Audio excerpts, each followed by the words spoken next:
tentang transgender rupanya mulai sering kita dengar. Dulu, setiap orang yang terindikasi mengalami perubahan ini akan malu dan berusaha untuk menutup diri dari lingkungannya. Namun seiring dengan berkembangnya informasi serta keterbukaan masyarakat terhadap hal-hal baru, isu transgender seolah menjadi hal yang lumrah terjadi. Transgender sendiri merupakan proses peralihan identitas dari perempuan menjadi laki-laki atau sebaliknya. Dalam menjalani hidup sebagai transgender, seringkali seseorang dilibatkan dalam masalah emosional, di mana mereka sering menerima penolakan dari lingkungan sekitarnya. Karena inilah kebanyakan dari pelaku transgender baru menunjukkan jati dirinya saat memasuki usia dewasa. Keberanian dan kesiapan mental tentu menjadi alasannya. Namun kali ini, tim On The Spot Trans 7 berhasil menghimpun informasi tentang anak-anak yang mengalami transgender yang akan kami sampaikan dalam 7 perjuangan transgender cilik versi On The Spot berikut ini.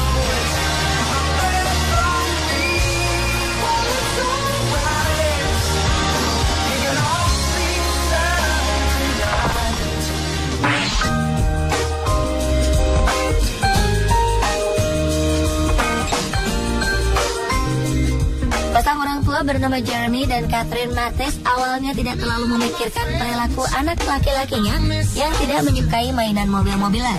Namun saat sering meminta selimut merah muda milik adik perempuannya, kecurigaan pun mulai muncul. Chloe bahkan terlihat depresi saat ia dipaksa memakai seragam sekolah khusus laki-laki, atau ketika dirinya disuruh berbaris bersama teman-temannya sesama anak laki-laki. Saat diperiksa oleh seorang dokter, mereka pun mendapat informasi yang cukup mengejutkan.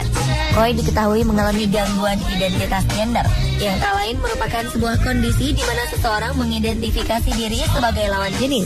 Tak ingin konflik terus menyiksa batin sang anak, orang tua Chloe akhirnya sepakat untuk membantunya hidup sebagai perempuan. Menurut keduanya, paksaan yang terus diberikan kepada sang anak dikhawatirkan akan mengganggu kestabilan emosi dan merusak hubungan antar keluarga. Jadilah kini Chloe hidup sebagai seorang gadis cilik yang cantik. Disinilah awal dari perjuangan lainnya harus ditempuh. Karena keluarga Chloe kini harus terlibat perseteruan hukum dengan distrik sekolah di kota Fountain. Adapun fokus utama yang dibahas adalah hak Chloe Fountain dalam menggunakan toilet anak perempuan, toilet duduk, atau toilet yang terletak di unit kesehatan sekolah. Selain itu, kedua orang tua Chloe pun mengadukan sekolah tempat anaknya belajar atas dugaan pelanggaran terhadap undang-undang anti-diskriminasi.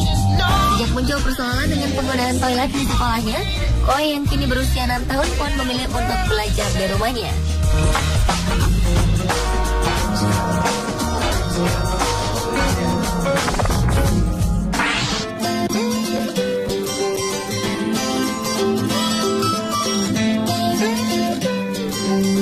Mirip dengan perjuangan Chloe Mathis, Bobby Montoya yang terlahir sebagai anak laki-laki mengaku jika dirinya sangat menyukai baju perempuan. Ia bahkan kerap bermain dengan anak perempuan dibanding bermain bola bersama teman-teman lelakinya. Hal yang mengejutkan terjadi ketika Bobby Montoya meminta sesuatu yang terbilang aneh. Saat mengikuti kegiatan pramuka di sekolahnya, bocah berusia 10 tahun itu meminta ibunya untuk diikutkan dalam kelompok perempuan. Mendengar permintaan ini, pembina pramuka pun menolak dan tetap meminta Bobby untuk bergabung dengan kelompok anak laki-laki saja. Penolakan ini bukannya tanpa alasan. Meskipun sering bertingkah seperti seorang anak perempuan, sang pembina yakin jika Bobby adalah seorang anak laki-laki. Menurut hasil wawancara dengan sebuah kantor berita, Bobby Montoya menceritakan bagaimana sulitnya menjalani hidup sebagai seorang transgender, terutama saat berada di lingkungan sekolahnya. Bobby pun mengaku jika dirinya sering diganggu dan digoda karena berperilaku halus dan cara berpakaiannya seperti anak perempuan. Atas semua peristiwa yang dialami anaknya, sang ibu juga sering merasa sedih dan putus asa. Namun kini, baik Bobby Montoya maupun kedua orang tuanya yakin jika menjadi perempuan adalah sebuah pilihan yang terbaik baginya.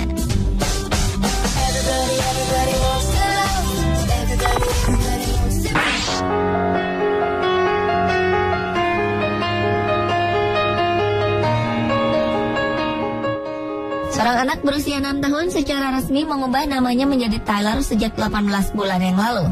Terlahir dengan nama Catherine, ia sebenarnya memiliki ciri fisik sebagai seorang perempuan. Namun sejak berusia 2 tahun, ia menyatakan diri kepada orang tuanya jika dirinya adalah seorang anak laki-laki. Kedua orang tua Tyler, Jane dan Stephen, sebenarnya sudah mengetahui kelainan ini sejak lama. Tyler tampak tidak mau memainkan mainan kakaknya yang kebanyakan berupa boneka dan mainan anak perempuan lainnya. Orang tua Tyler awalnya tidak terlalu mempedulikan ocehan sang anak. Mereka berpendapat jika Tyler hanyalah seorang anak perempuan yang memiliki kecenderungan untuk bersifat tomboy. Setahun kemudian, Jane mulai mengenalkan anaknya itu tentang bagaimana anatomi tubuh manusia, serta perbedaan antara laki-laki dan perempuan.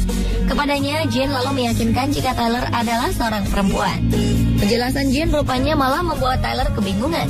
Ia menanyakan bagaimana sang ibu telah mengubahnya menjadi seorang perempuan, padahal ia yakin jika sebelumnya dirinya adalah seorang laki-laki. Sejak saat itulah ia ingin agar semua orang mulai memanggilnya dengan nama Tyler. Ia pun mulai membuang semua pakaian perempuannya dan hanya mengenakan pakaian anak laki-laki saja.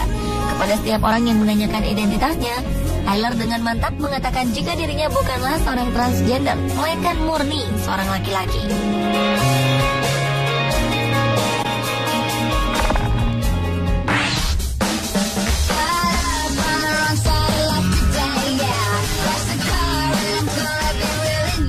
Pada awalnya, ia memang terlahir dengan identitas organ seks laki-laki.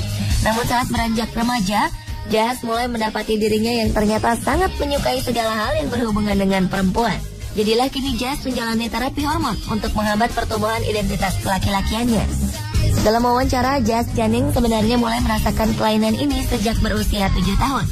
Saat itulah ia sering berkata kepada orang terdekatnya tentang kemungkinan jika Jazz sebenarnya terjebak di dalam tubuh yang salah. Satu hal yang kini dikhawatirkannya adalah masalah pubertas. Karena di usianya yang kini menginjak 14 tahun, banyak hal dapat terjadi, terutama terhadap perubahan fisik seperti anak laki-laki pada umumnya. Sementara dalam wawancara yang dilakukannya bersama presenter terkenal Barbara Walters, Jazz Jennings mengatakan jika dirinya kini mulai tertarik kepada anak laki-laki.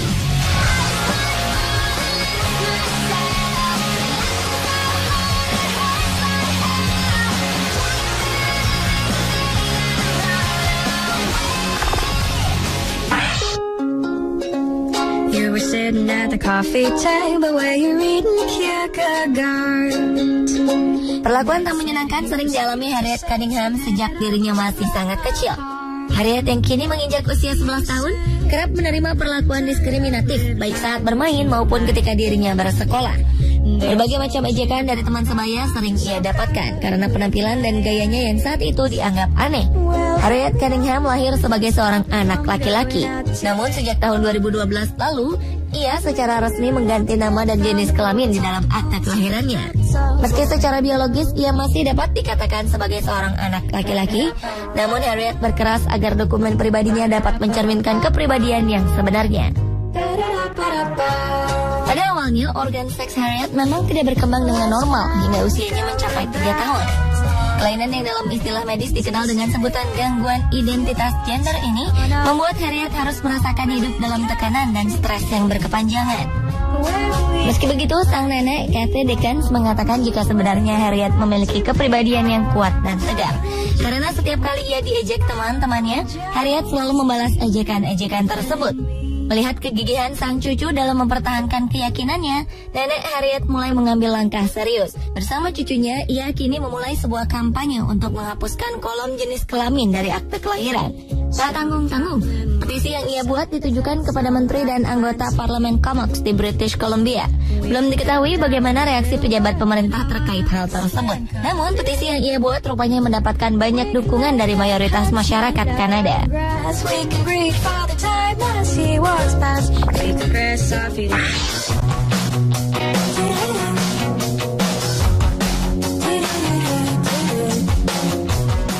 Perjuangan tak kenal lelah diperlihatkan oleh seorang bocah laki-laki asal Kanada yang baru saja menginjak usia 11 tahun. Pada tahun 2013, Ren Kaufman muncul ke hadapan publik dan menyatakan diri sebagai seorang transgender. Pernyataan ini ikut didukung oleh sang ibu Wen Kaufman yang mengatakan jika anaknya itu selalu bersemangat untuk menunjukkan jati dirinya sejak masih berusia 4 tahun. Sejak kecil, Ren Kaufman memang diidentifikasi sebagai seorang perempuan.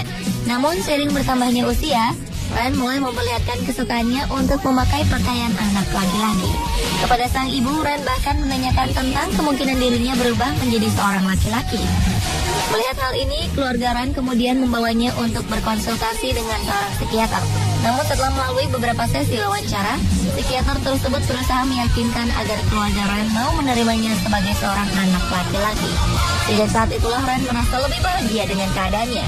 dan pun kini memiliki cita-cita sebagai seorang psikolog agar dirinya kelak dapat membantu anak-anak dengan masalah yang sama dengan yang ia alami.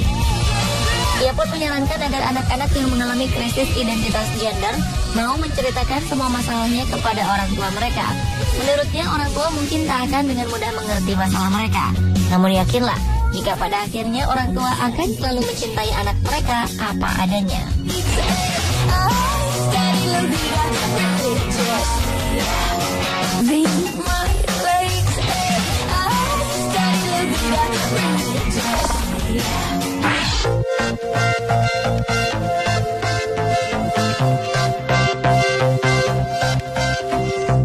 Dari sekian banyak kasus transgender pada anak-anak, mungkin Luana lah yang berhasil mendapatkan kesempatan menjadi transgender pertama dan termuda di Argentina.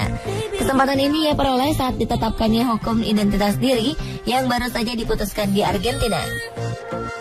Dalam peraturan terbaru, setiap orang diperbolehkan untuk mengganti identitas diri yang meliputi nama maupun jenis kelamin. Atas kesempatan ini, Gabriela yang tak lain adalah ibu dari Luana, kemudian mengirimkan surat kepada Daniel Scioli yang menjabat sebagai gubernur Buenos Aires. Kepada sang gubernur, ia mengatakan kondisi anaknya yang terlahir sebagai laki-laki yang memiliki kecenderungan berperilaku sebagai seorang perempuan.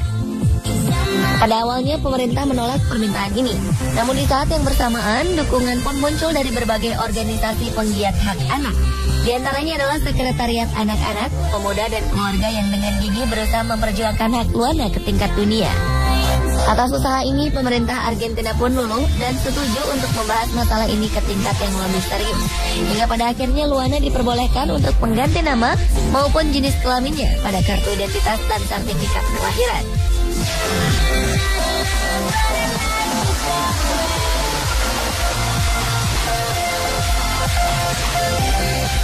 Pemirsa, itulah 7 kisah perjuangan transgender cilik versi On The Spot.